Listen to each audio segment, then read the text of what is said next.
যারা নিজের স্বার্থে কাউকে চরম কষ্ট দিয়ে ভাবছো যে সেটা তোমার জন্য খুব ভালো, বা কারুর কি হলো তাতে তোমার কিছুই আসে যায় না, তার জীবনের সেই কষ্ট তোমার তার কষ্ট দেখে ভালো থাকা, দুটোই কিন্তু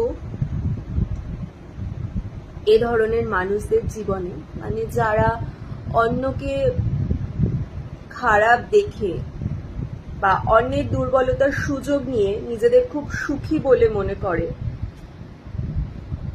তাদের কথা বলছি।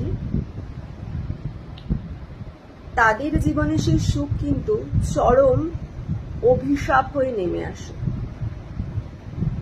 যে অভিশাপের ফল গুনতে হয় শুধু তাকে নয়, তার গোটা পরিবারকে। সেজন্য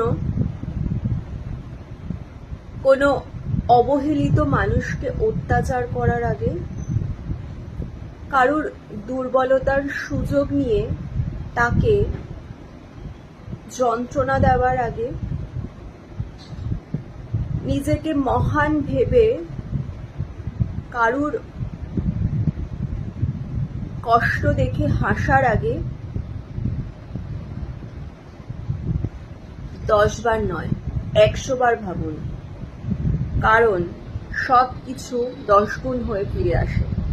সেটা আপনি ভালো করুন আর খারাপ করুন, সেজন্য কাজ সবসময় ভেবে করুন যে সে কাজে কারুর ভালো হচ্ছে না খারাপ হচ্ছে। প্রয়োজন হলে কিছুই করবেন না, আপনি নিজের মতো বাঁচুন, ভালো থাকুন, কিন্তু কাউকে যন্ত্রণা দিয়ে ভালো থাকার কোনোদিনও চেষ্টা করবেন না। কারণ আমি ভগবানে বিশ্বাস করি না, তবে কর্মে আমি বিশ্বাস করি। আমাদের কর্মগুলো আমাদের কাছে ফিরে আসবেই আসবে। সবার সাথে হয়েছে, আমার সাথে হয়েছে। সেজন্য খুব সাবধান। এরকম কোনো কাজ করার আগে, যে কাজে কারুর খারাপ করাটাকে আপনার নিজের ভালো হওয়া বলে মনে হবে,